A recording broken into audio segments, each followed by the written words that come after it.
This podcast is the sole property of Proud Sports. Our thoughts and opinions are our own.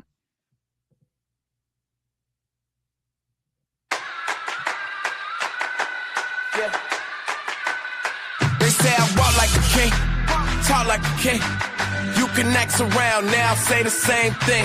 They chasing the fame, they all want the name, but they ain't got what's running through these veins. Say I walk like a king, talk like a king. You can act around now, say the same thing. They chasing the fame, they all want the name, but they ain't got what's running through these veins. Make way for the king.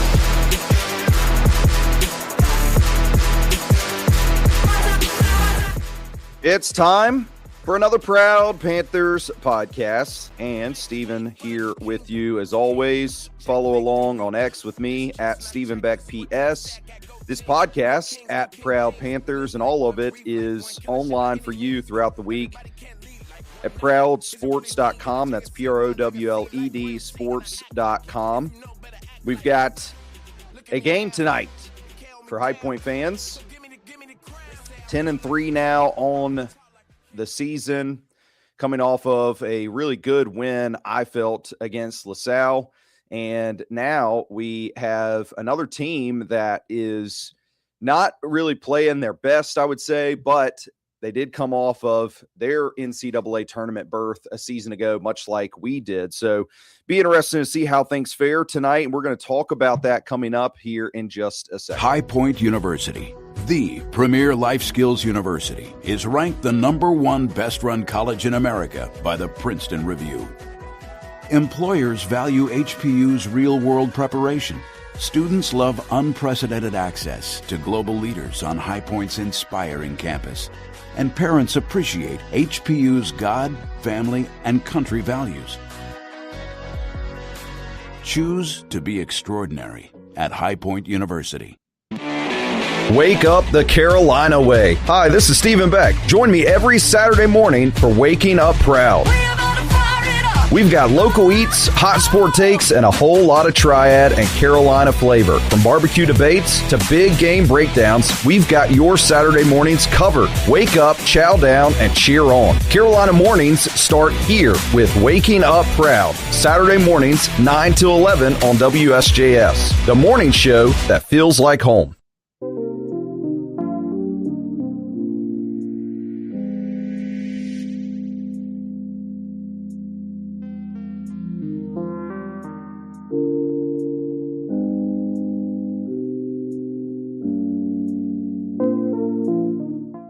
It's Proud Panthers on X. If you want to follow this podcast, it's all about High Point University basketball, and we appreciate any of those that tune in and check it out. I'll go ahead and mention that tonight after the game against Bryant, I'd love for you to join us and take part in the conversation. You can do that on X for Proud Spaces Live, and that'll be on my page at Stephen Beck PS, where about 30 minutes or so after the game is over, we just get on and talk about what happened and get your thoughts as well, questions, anything you got. I'd love to hear from you. We're coming off of a win against LaSalle, and after that win was over, I was blessed to be joined by head coach of the Panthers, Flynn Clayman. So here was his thoughts. Joining us now here on Waking Up Proud, we have head coach for the High Point University Panthers, coming off a win tonight, 84-72. Coach Clayman, good to see you. Great to be here. Good win for the Panthers, getting back on track. Looking forward to keeping it going on Monday. I really liked this win tonight for a lot of different reasons, honestly. But one of those was to see you being impassioned on the sideline, but it also, and you're just a component of it, but seeing the guys flying around out there again tonight, getting some deflections. Sad enough to say we didn't get some of the 50-50 balls in the first half, but if we grabbed those and maybe didn't have the foul trouble, you know, you would see even a bigger evidentiary proof of that. But just from my vantage point, is that kind of what you noticed out of the team? Definitely. I mean, it's been a long time since we've held somebody to 30% and a half. I'd have to go back and double check, but that was impressive. And then, like you said, the free throws in the first half kind of kept them in it. But considering we were a man down, I mean, it was a fantastic effort defensively. And then you hit the nail on the head with the 50-50 balls. There's a couple more things I think we can just improve on defensively that can take us to a whole nother level. Well, I noticed one thing was obviously Cam not being here tonight, so you guys had to do kind of a quick pivot. How do you feel that you guys performed considering that?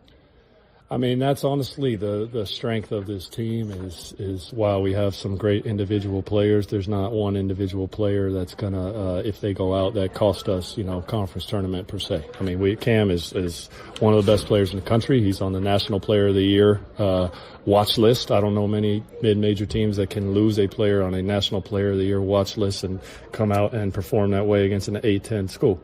So we've just been spending the last couple of days focusing on why do we have those close couple losses? How can we stir up some details? And then even from this win, like you said, there's a few more things that we can improve on and have even a better performance. Well, we did close out this one with a win. Got a couple of days now looking ahead to Bryant coming to visit us here inside the Cobain Center, a team that did get to the NCAA tournament last year. Hasn't been a great start for them this season. What are you noticing from them? They're capable. They're capable of they have a couple guards who can really score it. They have a great coach who just came back from head coaching in Italy Pro League, good basketball coach. So, these around Christmas games, as we found out last year when we got back from Christmas, can always be tricky. And guys can't be looking forward or eating too much, whatever pie at the house. We lost a big game around Christmas last year, and our guys got to be dialed in for it. Well, of course, we'll catch up with you after that game. Appreciate the time tonight. Appreciate it. Go Panthers. That was Coach Kleiman joining us after the Panthers beat LaSalle earlier. I guess it would have been on Friday of last week. And now here on Monday, we have Bryant joining us inside the Cobain Center. A couple things, takeaways from that last game that I just want to say would be good to see again tonight, quite frankly. If Cam is not a go, which for that game against LaSalle, you heard me say that he was out and he had the flu. If he is unable to go again tonight, seeing guys like Braden Hassan, Chase Johnston, of course, Conrad with his points off the bench, I would say even the style of play that Owen Aquino showcased really much more in the first half of that game, but still all around. Seeing those guys come up and really step forward, take a step in the way that they were playing, I feel like is a necessity if you have somebody out. Cam is talented. There's no doubt about it. He's one of our most talented guys, if not the most talented player that we have. When he's out, what's the answer? Well, it takes a village, right? It takes others to come in and step up. And I thought that Braden Hassan got more physical. I thought that even though 10 minutes of Chase Johnston isn't nearly as much as he normally would have, I felt like he made those minutes count. So on the defensive end, really even with steals and getting to loose balls and making those hustle plays, while he also knocked down a couple of timely threes. Conrad coming off of the bench has been somebody that just, if you look at stats alone, which I have a hard time with because I'm not the stats guy, but stats alone, he is probably, I would say, our most lethal player when it comes to like how many points that they're scoring and to what shooting percentage they're doing that. I know he's the highest when it comes to free throws. So that, of course, carries over to this game. And then I already mentioned Owen. Owen took a step in the aggressiveness that he showed on the offensive end. So really early in the first half against LaSalle, I thought that instead of being as passive as he can be or that he's shown some, I just felt like he got the ball, made his moves near and around the basket, and converted. And those type of plays from all of those guys moved us to a place that seemed like we were more united playing together. I talked to Coach Kleiman and said, man, I could tell you were more passionate. You just seemed like you really were on top of the guys. And he shared, because I wanted to make sure that we won this game. That game was one of those that because we had already lost to SIU, UAB, and App State, it was one of those that it was getting in that territory of like a must win. Now, I hesitate to say that because after the App State game, I already made it rather clear, as much as I hate this, it's like, yeah, we got to win the conference tournament. I understand that to get to where we really ultimately want to go. That's an NCAA tournament berth. It's going to come down to our conference tournament in Johnson City. But I also still go on the defense and say we are a high mid-major team that is sitting now at 10-3, but still after App State, not in terrible situation there at 8-3 at the time. We've got to continue to build out that resume just for all the other things that come with it. If you're on the mid-major top 25, does that catch the attention of recruits and guys in the transfer portal? I think so. If you are seen as a team that is threatening to a big-time Power 5 type school when it comes to talking about the NCAA tournament and hearing the conversations, and High Point gets mentioned in that, does that get to the ears of a transfer portal player that we might be going after or a recruit? I think so. So it builds out dividends in the future, and that's why I was saying, hey, if we don't beat LaSalle, that's getting kind of in that, hey, we really need to win this game. And I feel like Coach Clayman sensed that with his impassioned thought process over there on the bench throughout. Now, for the guys, we didn't have the lag coming out in the start of the game. We didn't have a lag coming out of the second half. And overall, defensively, I didn't see anything that was like glaringly bad, in this game where, for instance, LaSalle only made 4 3-pointers for the game. Now, I know that's not their mantra to begin with, but it wasn't like they had glaringly wide open 3-point shots. I saw many more deflections and opportunities for steals out of our defense on Friday night. You heard me say in the time with Coach Clayman, yeah, we missed out on some of those 50-50 balls. And if we got those and the officials didn't blow their whistle every 5 seconds for little tic-tac kind of calls in the first half, and LaSalle didn't have, I think it was like 14 or 15 points off of free throws, well, it's a completely different game. So overall, going into Bryant coming up tonight, Bryant is struggling. I mean, they made the NCAA tournament last season, but their record is not too hot. And I'll just say what I've already said in spaces and maybe at other times if you've been a faithful listener. Going into our conference play, I don't want us just spewing problems right, left, and center as we get there. I would really like to see us firm up a win tonight. We have Pfeiffer as our only other standalone non-conference games left. So 2 left before we go to conference play. So I'd like to see those both be in the win column and go into that first conference game against UNC Asheville New Year's Eve in the mountains. So want to know that we're on good, solid footing and ground going into that one, because honestly, as you look down through our conference schedule, that first game against UNC Asheville arguably could be one of the toughest. You hate to open up conference play against those guys on the road in their gym.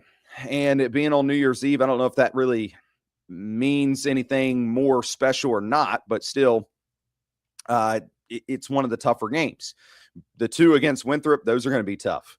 I think Longwood has shown that they can compete. So games around them, those will continue to be tough. Those are probably my biggest concerns.